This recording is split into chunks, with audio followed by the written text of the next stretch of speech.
What they do, Dream Team? It's your boy Neal, back with another reaction video, guys. Here we are with Michael Jordan, Larry Bird, and Magic Johnson sharing funny stories about each other.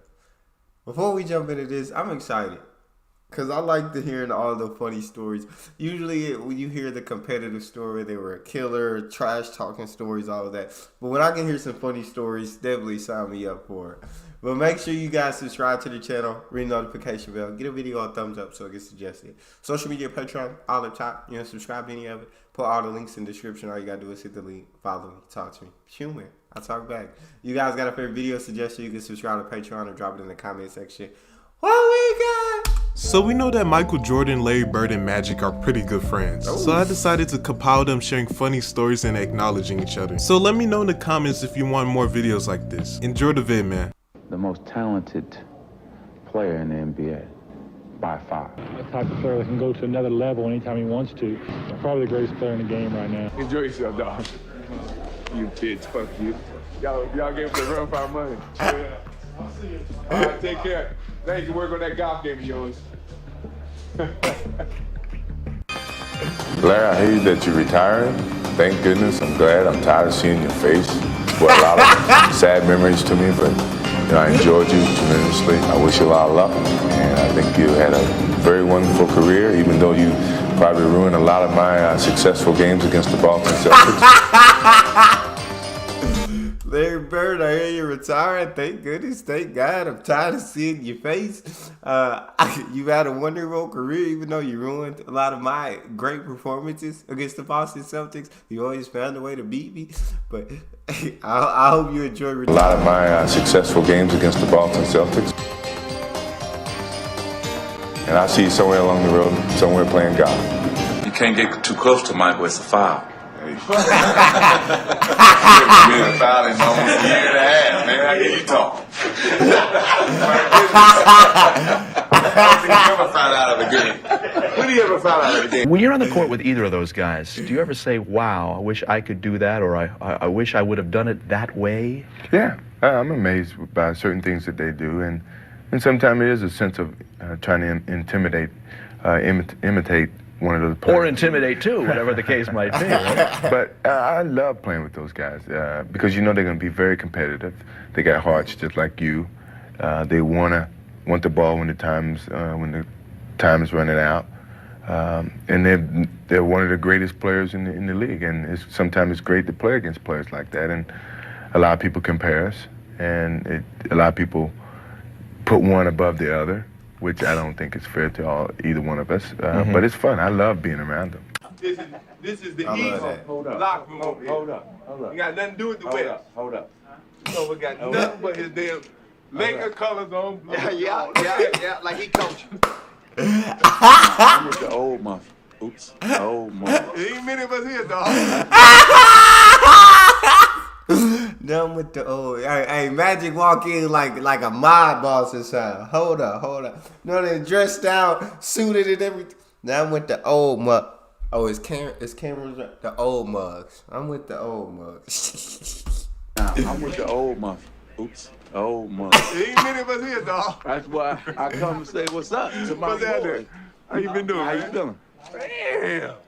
Larry Bird story though. Well, Kevin McHale had just broke the Celtic record, scored 60. And he went up to Kevin and said, you know you're not going to hold that record too long. The next game against the Atlanta Hawks, Larry Bird went out and scored 65 or something like that. I mean, just putting on a show, that's who Larry Bird walked into the All-Star game. All 9 other three-point shooting contestants were already in the locker room. He said, which one of you guys coming in second?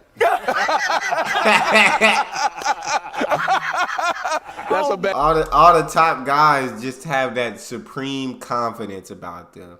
It's like they just know what they're capable of, and they know that when they play their A game, it's better than your A game.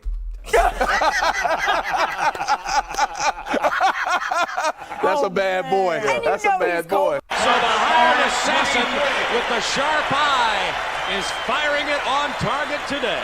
Yeah. You see Larry finishing off. Yeah. Look at that smooth rhythm. The shot, one step Yeah. back, pick it up, the shot. Back Yeah. and forth. Oh, It you is missed like a that machine. one. And the results Yeah. are almost like a machine.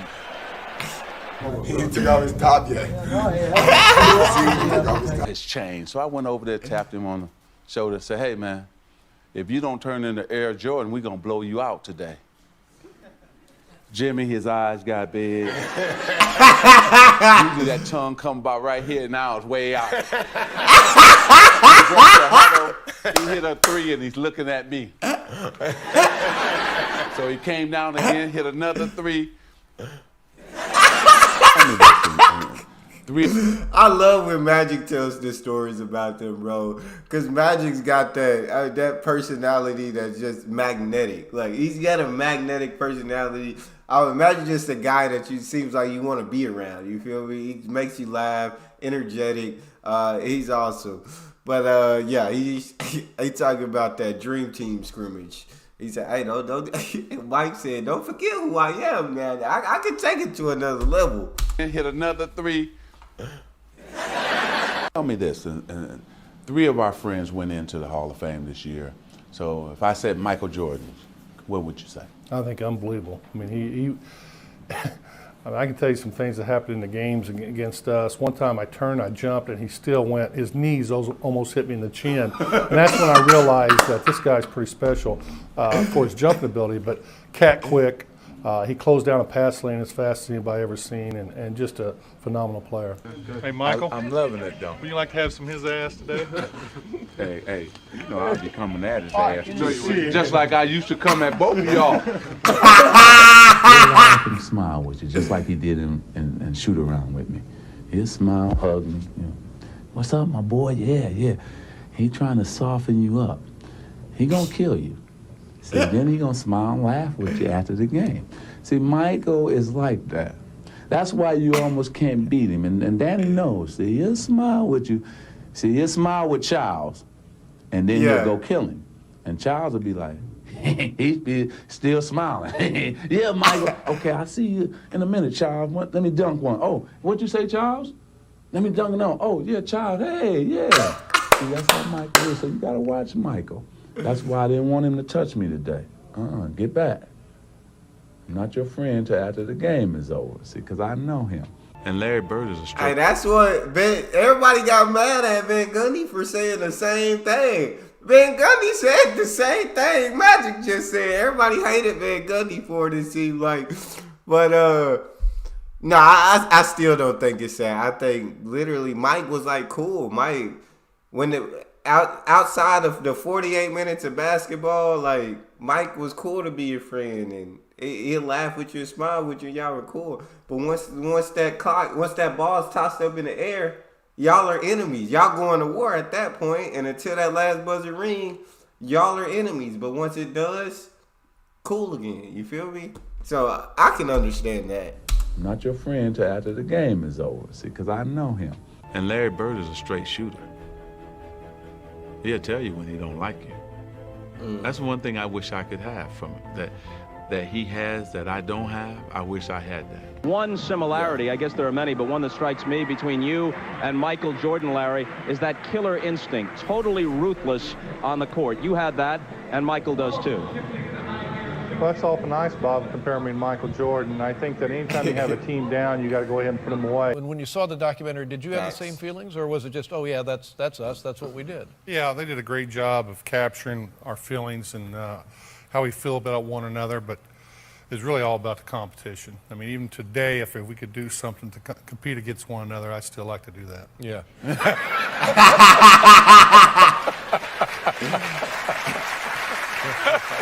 Were you inclined early on to become friends with this guy because you were drawn to him because of his basketball abilities? Did you want to be friends with him from the beginning? From the beginning, I wanted to be friends, but Larry didn't want none of that. And so, you know. And so I said, okay, if that's how it's going to be, then we have to be like that. Yeah, that's right. I started disliking him too. Then, you know, so, but, you know, he told me that you know, I smiled all the time, and he knew that I will smile at you, but I want to cut your heart out at the same time. Yeah. So he knew that that was part of my strategy is to get him, lure him in as my friend. So he didn't want to demonstrate any weakness by becoming your friend. Now, did you feel what his advances to being a friend, and you just rejected them? You were not interested. You didn't like him. I mean, what was your side of that? It's not like one of my old girlfriends, you know. I mean, when you say advances, I get a little scared. You know, my thing was when you compete, you're really not friends. You want to keep an edge. And I was like that through high school and through college. But Irvin is an outgoing guy. He loves everybody. He wants to high five. And, you know, he got that big smile. My goal was to try to take 3 of them teeth home with me.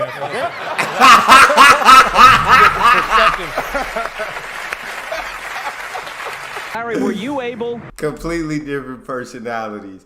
I love how they're such good friends now. It's just complete different personality. Magic, he wants to love everybody. He's got that big smile. He's nice. My goal was to take 3 of them teeth home with me. Completely different personalities. I love that. That's opposites attracting for sure. Perspective. Larry, were you able to intimidate Michael Jordan at all early in his career? I don't know. I never really said much to Michael. I hear all these things that people say, but I was a competitor. I played hard against the great players. Michael was a great player, and I just tried to do the best I could against him.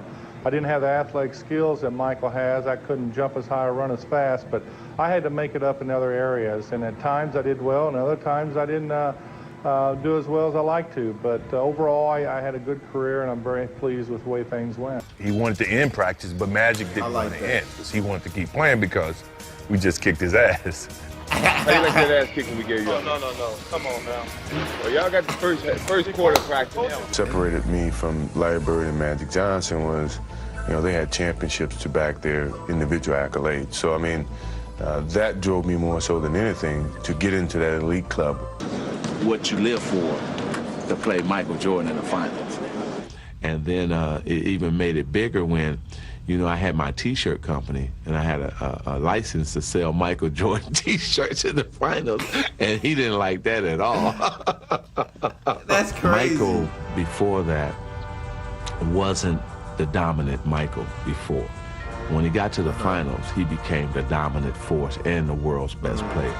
Because during that finals, he made everybody come up to the same level as him, and he made his teammates better. Can start to say the words, folks. The world champion Chicago Bulls. Great privilege and proud to play against a guy who's had the most success in the 80s. I think it was a passing of the torch of the eras. I like that. I'm just happy. I just absolutely love the respect that they all have for one another. Know what I'm saying? It's like they respect each other, and it's almost like an admiration for each other at the same time. And I absolutely love the torch of the eras. I'm just happy, and I was happy to pass the torch to Michael because I knew that I was passing it to somebody who was great. So you never be sad because you had your turn. You know, when Dr. J passed it to Larry and myself, we did our thing. We had fun playing, we had fun winning. And here comes another guy named Michael Jordan who was just like us, who had fun playing the game, loved to compete, loved to win, but also was somebody who was special. And passing of the torch, you could only pass it to another special guy. And this guy was special. Good job, Steve. Larry and I were talking, and Michael walks in, and he says, "There's a new sheriff in town." And we both hit each other like, well, he's not lying. So guys, I hope you enjoyed the video, and tell me, what is your favorite clip or story? So make sure you like, share, subscribe, show love to the YG gang, and I'm out. Oh, I definitely love that. That's all we got for this one. You guys got a favorite video suggestion? You can subscribe to Patreon and drop it in the comment section. Subscribe to the channel, ring the notification bell, give the video a thumbs up so it gets suggested. Social media and Patreon are all up top. You can subscribe to any of it. Put all the links in the description. All you gotta do is hit the link, follow me, talk to me. Love talking to you guys. You guys are the most incredible team on YouTube. It's your boy D Neal. Out.